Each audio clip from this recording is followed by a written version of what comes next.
नमस्कार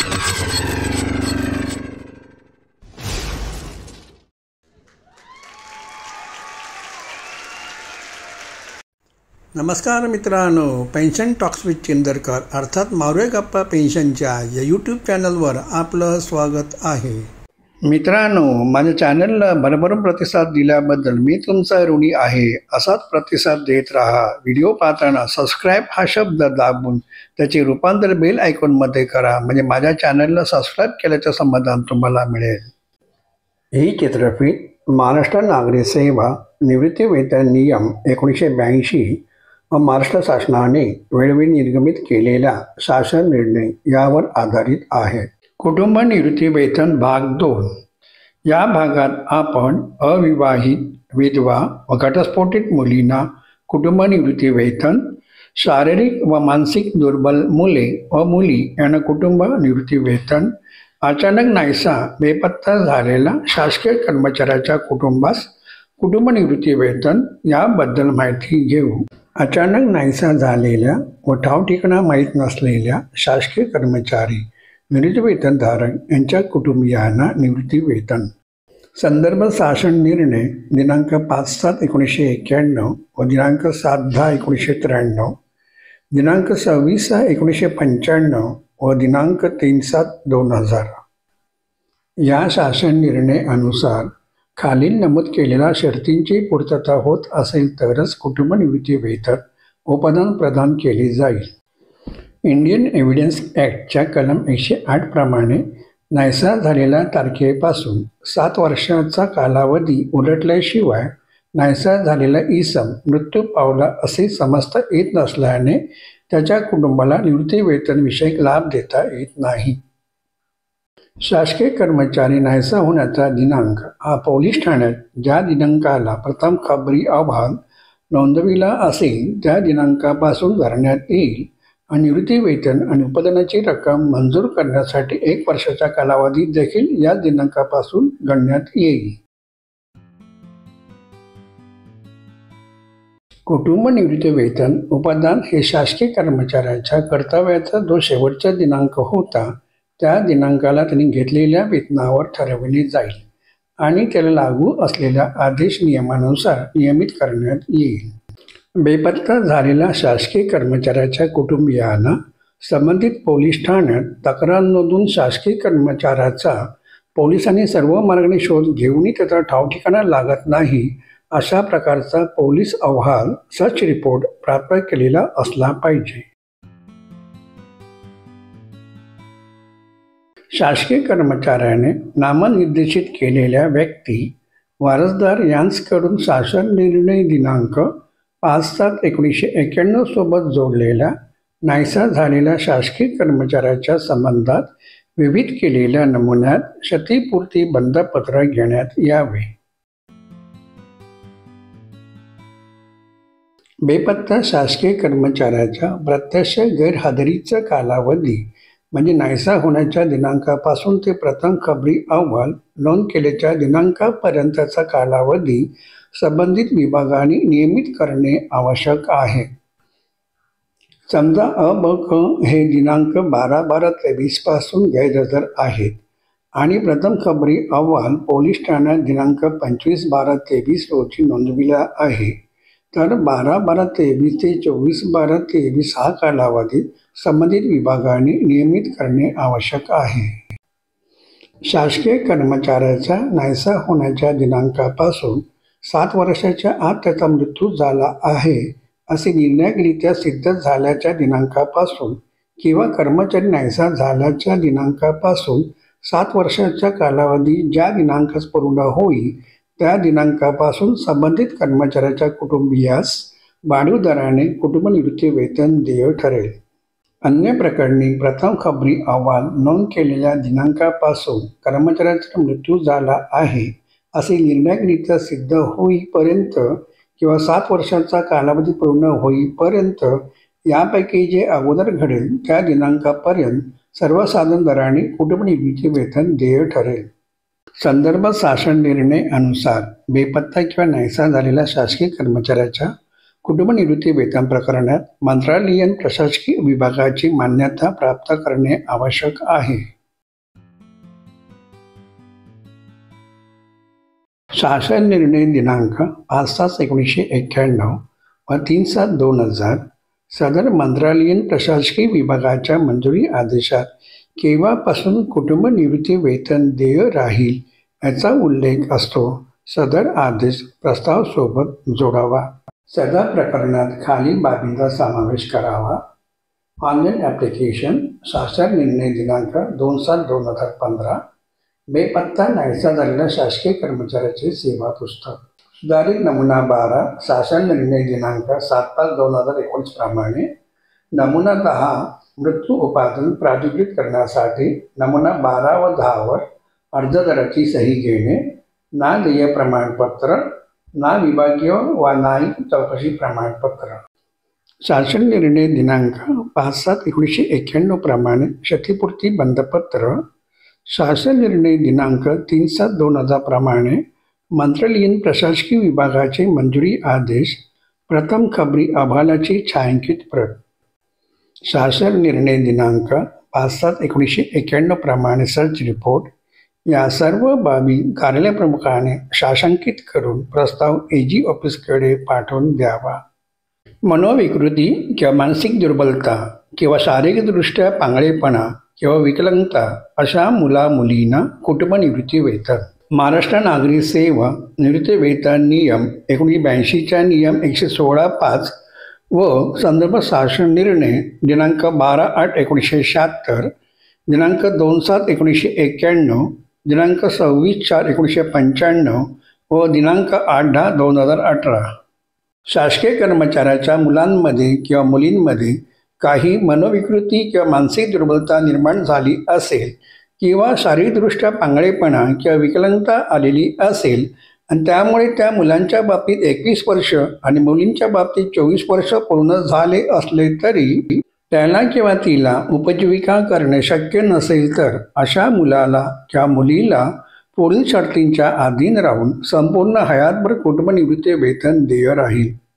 जर शासकीय कर्मचारी यांना 2 किंवा अधिक अपत्यांपैकी एक मनोविकृती किंवा मानसिक दुर्बलता किंवा शारीरिकदृष्ट्या पांगळेपणा किंवा विकलांगता असेल तर शेवटचे अज्ञान अपत्य यथास्थित 21 किंवा 24 वर्ष वयाचे होईपर्यंत कुटुंब निवृत्ती वेतन प्रथमतः अज्ञान अपत्यानं देय राहील. त्यानंतर कुटुंब निवृत्ती वेतन मनोविकृती किंवा मानसिक दुर्बलता असलेल्या किंवा शारीरिकदृष्ट्या पांगळेपणा किंवा विकलांगता असलेल्या मुलाच्या किंवा मुलीच्या नावे हयातभर देय राहील. जर मनोविकृती किंवा मानसिक दुर्बलता असलेली किंवा शारीरिकदृष्ट्या पांगळेपणा किंवा विकलांगता आलेली एकाहून अधिक अपत्ये असतील तर कुटुंब निवृत्ती वेतन त्यांच्या जन्मदिनांनुसार देय राहील आणि त्यांच्यापैकी सर्वात लहान अपत्यास कुटुंब निवृत्ती वेतन तेव्हा देय ठरेल जेव्हा त्याच्यापेक्षा मोठे असलेले अपत्य पात्र राहणार नाही. समजा अबक यांचा जन्म 1/7/1997 साली झाला. सेवेत रुजू 26/4/1982. सेवेत असताना मृत्यू 9/10/2002. मृत्यूपूर्वी दिलेले कुटुंब तपशील नमुना 3 प्रमाणे स्मिता पत्नी, मृत्यू 2/1/2011.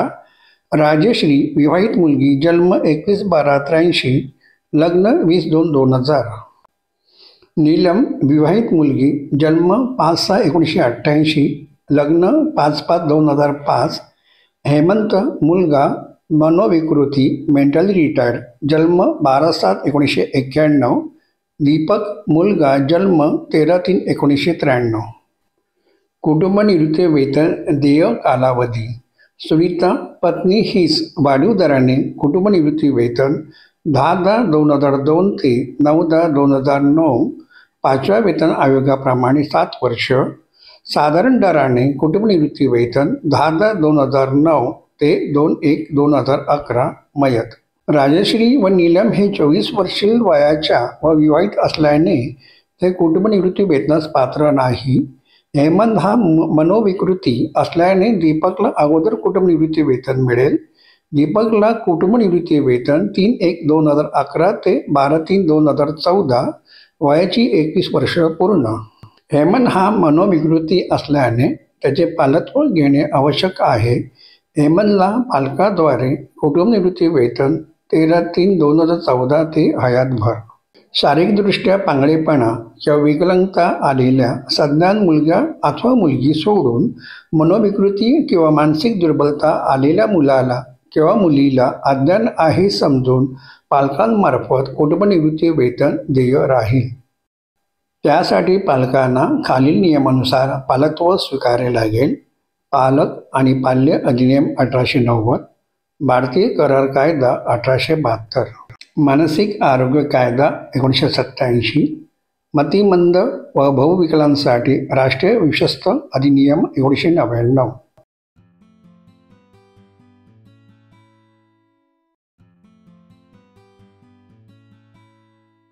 मनोविकृती किंवा मानसिक दुर्बलता असलेल्या किंवा शारीरिकदृष्ट्या पांगळेपणा किंवा विकलांगता आलेल्या मुलाला किंवा मुलीला हयातभर कुटुंब निवृत्ती वेतन मंजूर करण्यापूर्वी त्याला किंवा तिला आपली उपजीविका करणे शक्य होणार नाही अशा स्वरूपाचे अधोपण आहे अशी मंजुरी अधिकारी स्वतःची खात्री करून घेईल व उपजीविकेचे प्रमाणपत्र देईल. आणि त्यासाठी त्या मुलाची किंवा मुलीची शक्यतो नेमकी मानसिक किंवा शारीरिक स्थिती दर्शवणारे जिल्हा शल्यचिकित्सकाहून कमी दर्जा नसलेल्या प्राधिकाराचे प्रमाणपत्र पूर्वदाखल मिळवण्यात येईल. जर शारीरिकदृष्ट्या पांगळेपणा किंवा विकलांगता असेल तर प्रस्तावात खालील बाबींचा समावेश करावा. सुधारित नमुना 12, त्यावर अर्जदाराची सही व फोटो, वैद्यकीय प्रमाणपत्र शल्यचिकित्साने दिलेले, संबंधित विभागाने वैद्यकीय प्रमाणपत्रावर आधारित दिलेले उपजीविकेचे प्रमाणपत्र. जर मनोविकृती आणि मानसिक दुर्बलता असेल तर प्रस्तावात खालील बाबींचा समावेश करावा. सुधारित नमुना 12, त्यावर अर्जदार आणि पालक यांचा फोटो व पालकांची सही, अर्जदाराचे वैद्यकीय प्रमाणपत्र शल्यचिकित्साने दिलेले, संबंधित विभागाने वैद्यकीय प्रमाणपत्रावर आधारित दिलेले अर्जदाराचे उपजीविकेचे प्रमाणपत्र. पालकत्वाचे प्रमाणपत्र जे सक्षम न्यायालयाने दिलेले आहे. पालकत्वाबद्दल शपथपत्र कार्यालय प्रमुखाने शासनांकित करणे आवश्यक आहे. याशिवाय मयत शासकीय कर्मचारीचे सेवा पुस्तक, ना देय प्रमाणपत्र आणि ना विभागीय किंवा न्यायिक चौकशी प्रमाणपत्र हे सर्व दस्तऐवज कार्यालय प्रमुखाने शासनांकित करून एजी ऑफिसकडे पाठवून द्यावे. अविवाहित, विधवा, घटस्फोटित मुलींना कुटुंब निवृत्ती वेतन. महाराष्ट्र नागरी सेवा निवृत्ती वेतन नियम 1982 मधील नियम 116 अन्वये कुटुंब निवृत्ती वेतनाबाबत तरतुदी नमूद करण्यात आलेले आहेत. सध्याच्या प्रचलित कार्यपद्धतीनुसार शासकीय कर्मचाऱ्याच्या व त्याच्या प्रथम वारस पती किंवा पत्नी यांच्या मृत्यूनंतर अविवाहित मुलीच्या बाबतीत ती 24 वर्ष वयाची होईपर्यंत अथवा तिचा विवाह होईपर्यंत यापैकी जी घटना अगोदर घडेल तोपर्यंत तिला कुटुंब निवृत्ती वेतन प्रदान करण्यात येत होते.